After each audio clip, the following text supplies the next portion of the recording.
morning everybody, it's Rebecca from Hedgerow Stitching. Today is Friday the 17th of April 2026 and I'm here today to share with you what I've been making in my sewing room over the last few weeks. I hope you're all well and enjoying your stitching and your retreats and all sorts of things that you're doing. The first project I want to share with you today is one where I used my quilt stamps that I showed you in my last video, and these were the little rubber stamps that you can get and on an acrylic block. I hope you can see that there. So you place the rubber stamp on the acrylic block, you press it into the ink and then onto your fabric. Now the ink I bought was the Versacraft. I bought three, a black, grey and a white, just so they would show up on all my different sorts of fabrics.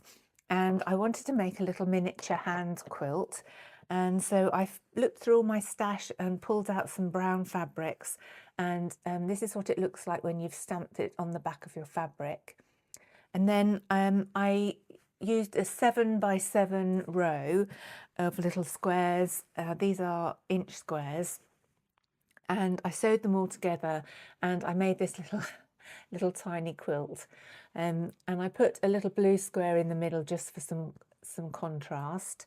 On the back I used this really pretty, this is actually my favourite brown fabric at the moment, this one here. And then I hand quilted it, and I had different browns. I'm not sure how to show these. So these are all my browns for quilting. And you think probably the dark brown would go well, or the pale one, which I just dropped on the floor. But the one that actually went the best, I thought, was this colour here. This one was a bit too pale, but this one here worked really well with all the different colours. There's a little bit of green in here too, but that's the one I use for hand quilting. And I just took my time and enjoyment and hand quilted this little tiny quilt. It's all washed and blocked, and it's turned out really nicely. It's hard to do really tiny stitches with this thick fabric, but I managed to do them as small as I could. And this is for a project that I'm going to show you in a minute. So this was my first project that I did and really enjoyed. That was hand quilting. So something slightly different and a little bit of a refresher for me. I made a little stuffed toy, and it was out of this book, and it's this little dog here. This is a book by Katia Ferris, and it has some lovely doll patterns in, all different sorts: foxes, dogs, mice, rabbits. So if you're into making soft toys for children, this is an ideal book. There's no little bits, there's no glass eyes, and there's no false noses, so quite safe for young children to play with. I've been using the Essex linen for this, and I had some in various shades already, which I used in another project. So I made my little dog out of this fabric, this colour. If you go on to, I think I'll put the website down below because I can't remember exactly what it's called, and they do sell different shades of this fabric. And I haven't sewn my little dog together yet, but this is him, and this is his body and his head with his ears. Oops, this way up, Rebecca. And then he has little limbs to attach. So I've been making him. You can also go on Katia's blog, and there are patterns for clothes. And over the last couple of weeks, I just suddenly got into making clothes. I hadn't made the toy, but I had made the clothes. So the first lot of clothes I made were these little dungarees. And I just pulled these fabric from my stash and use some little thin elastic for the overalls, and it has a little pocket in the front. So they're the first pair that I made, and then they were so fast and quick to make, I made a second pair. So they're the second pair, and little pocket on the front and little stretchy denim-y dungarees. And then I saw that she had some dress patterns, and so I made 2 little sundresses, and this is the first one. I did them all on the machine. They were really easy to whip up, and I've left this open at the top because you're supposed to measure your toy circumference of their neck and then cut the elastic accordingly. And because I haven't made my toy yet, I haven't done the neckline, but you can get the idea, the little sundresses. So that's a little dotty one. And then I found this fantastic summer sunflower seed pod fabric that I'd had in my box for absolutely years. And I made a little yellow sundress one as well.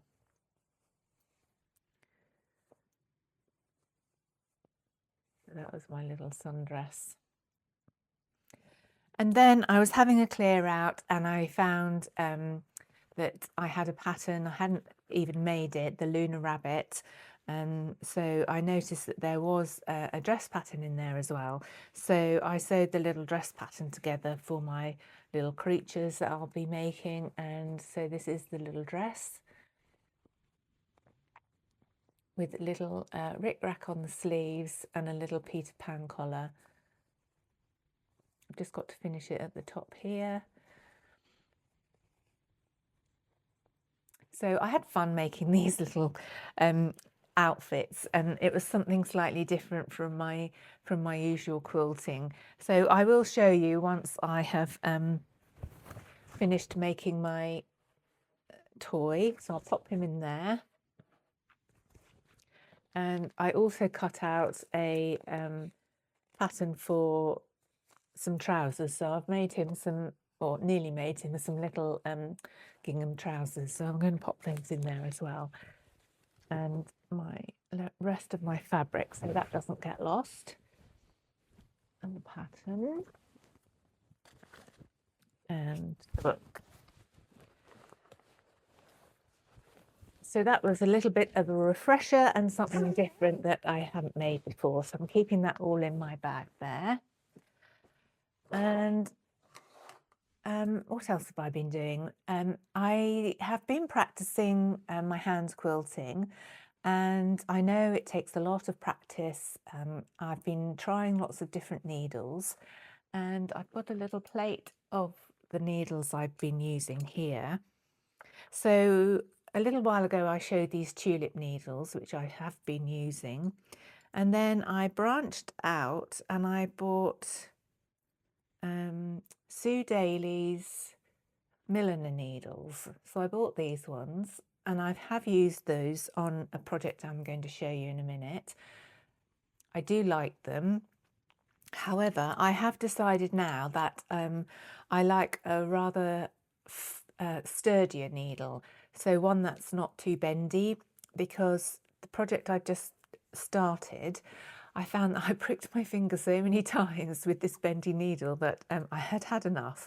And so I have been looking at Esther Miller's videos online, and I bought some of the needles that she recommends, which are these little tiny Roxanne needles.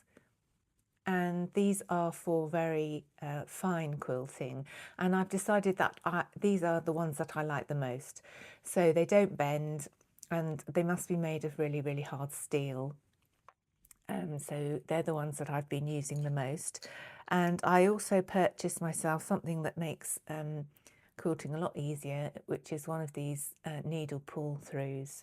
So you squeeze the end onto the end of the needle, and you can pull it through your quilt without having to squeeze your hands together, fingers together, to pull the needle through.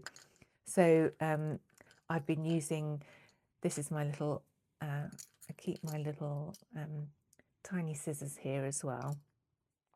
And so that's on my little plate of quilting needles. So I just thought I would share with you those particular needles. And I am going to start a white quilt soon. And I thought I would do a little practice on a small piece. So this is a tiny little piece of white fabric, white on white, with some cotton batting. And I drew out a design and then I just thought I would do the cross-hatch quilting in the outside part. And I have nearly finished. It's probably not really very visible, but I have a design here which is taken from a 16th century piece of embroidery, and then I've done the cross-hatching on the side. And it's really just to give me a practice before I start my cot size whole cloth quilt, and also a little bit of idea of how to put the design onto the fabric. I've used a pencil, an HB pencil, very, very sharp one, to draw the pattern on, but also sometimes I had to go back and redraw it over the finer points where I could, where I felt that I had been handling the quilt and the pencil had got a little bit lighter. So I'm practicing my stitches on my little piece of white work here, and I must admit it is difficult. Ow! But it's all about practicing your stitches. So I'm improving and I'm quite happy with my little practice piece here. So that's what I've been doing on that one. And the thread I'm using for that one is I'm just using up some of my Gutermann cotton quilting thread. The thread that I'm going to use for my whole cloth quilt will be slightly different, but I'll show you that when I come to start that one. My next project is going to be a hand-pieced, hand quilted project, and I've taken inspiration from an old Quilt Mania magazine, and this is number 143 and it was published in 2021.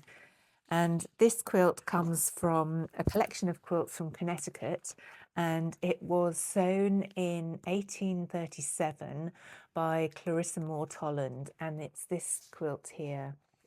So it's your 8-pointed star, and then it has the squares, and in each small square here there is a stenciled pattern. I don't think I'm going to do the stenciled pattern because I have no experience with stencils and I don't want to make a mistake and use the wrong ink and then wash it and it ruins the quilt. So I'm just going to put plain fabric there, and then I will quilt on the plain fabric. So I haven't yet sourced fabric for these squares, but I've sourced and cut out all the fabric for my stars.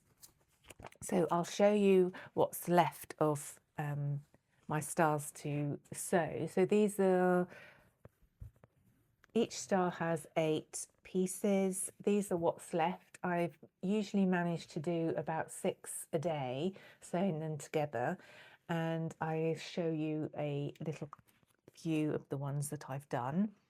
So let me just take these off here a minute.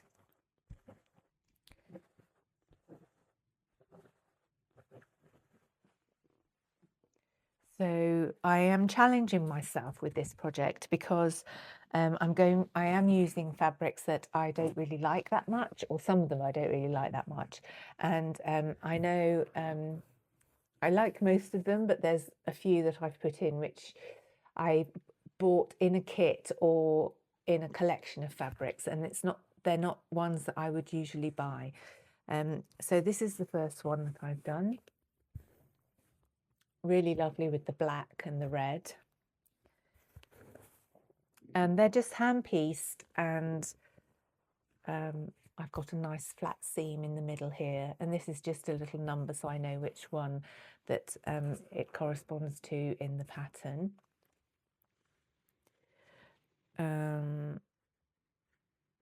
This is the next one.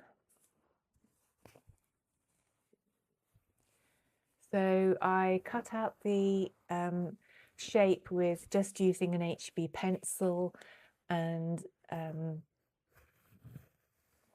sewed them with a 3/8 of an inch seam allowance to give me a little bit more material to work with while I am hand sewing. And you have to have, I think it's 34 stars, but 2 of them are stars that are cut in half, so you just do halves. This is my next one. Obviously, they're not the exact fabrics that were used in the quilt, but I've just looked at the patterns and colours for inspiration. These are the next one. I love this brown and reds together. And I think this is the first one that I did.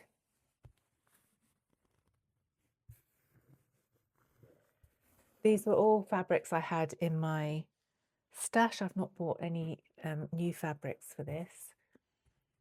Oh, that little sticker should be on the other side. Oh, I can't get it off. I'll pop it on the other side in a minute. They've all come out really nicely on the back. I've ironed and starched them, which I'm hoping will help when I come to sewing on the other squares.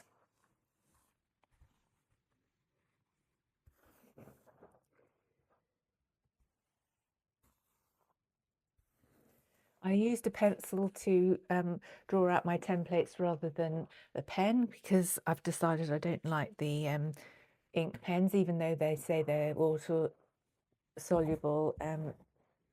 They still leave residue, and I know eventually that they will dissolve, but I prefer to use pencil on mine now. And then this is the last one I've done. Okay, so that's what I've been doing. I've got, I think it was 7 left to do out of 34, so I only started on last Sunday, so I think I'm doing really well at the moment. I've decided to use a Moda plain solid for the yellow here, and I have run out of my supply, so I've ordered some of that from the sewing studio down in Redruth. So that's on its way. So that's one of the projects I'm doing. You'll see this a lot because I'm doing it all by hand, and I'm using, to sew the blocks together, I'm using Aurifil 50 weight in this shade, which is 2314. And what I've been doing is threading up a whole load of needles, about 8 needles, with this thread, and using some thread waxer and getting them ready. And it looks a mess, but I tell you, it is organised. So I've got my needles ready, so when I've sewn one part, and then instead of stopping rethreading and waxing, I threaded them up already, and I tell you, it's really helped. So little tips like that can make a difference to your day. So that's my project that's ongoing at the moment. It was a completely off-the-cuff start. I didn't think that I would start another project because I have so many going on. Anyway, I've been buying books, all second-hand books and books that I've had on my list for a long time, and I'll share them with you over the coming videos because I don't want to share them all now. 2 of them I bought for inspiration for my Wholecloth quilt design, and they're still readily available, so you can get them as well. And second hand, so I can't remember the exact place that I got them from, but I'm sure you can Google them online. And this book was one that Liberty produced, and it's called Silk Designs of the 18th Century. And this was, it's quite an old book actually, let me see. 1996 this was published, and it's just full of all the beautiful silks that they produced, Spitalfields, all the fabric weavers, and it's just up my alley. And I've obviously marked out some designs that are in here. Absolutely gorgeous designs. It's also got the beautiful designs that they used on their clothing and their furniture.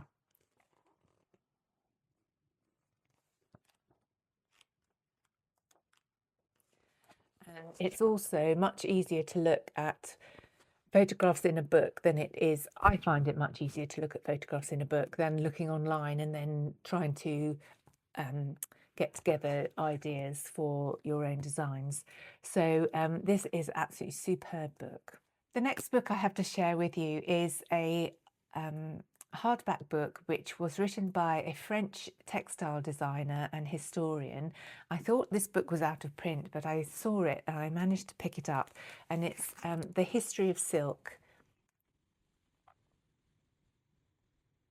And it goes from the beginning of silk mills, silk production, silkworms, beautiful pictures of the Silk Road, production in China, all the places like that. And then some absolutely stunning photographs of the different silks and what they were used for, silks in curtains, in weaving. I mean, wouldn't you love to sleep in this bed? I mean, just absolutely jaw-droppingly beautiful.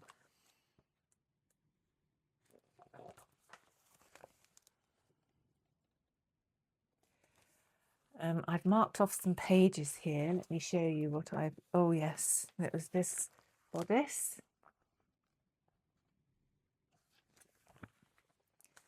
And let me have a look here. Oh, some Venetian type designing. So if you can get hold of this book, I highly recommend it. And it has a little bit of fashion and dresses in the back. And it's just a lovely book. So yeah, it goes from 1760 to 1925, and the French historian, whose name is at the top here, Jacques, was also a fashion designer. So he has some fantastic history behind him. So they're just two of the books I picked up recently, and I've been having an absolutely marvellous time looking through them all. I don't think I have anything else to share today at the moment. I have a lot of things on the go, but I have some other things to get going with, and I will share those with you in another video. Thank you all for subscribing, liking, saying hello to me when I'm out. It's all very, very reassuring and nice to know that people are enjoying my videos. So leave me a comment if you like, share, subscribe, do all the things, and I will see you in the next video. Bye-bye for now.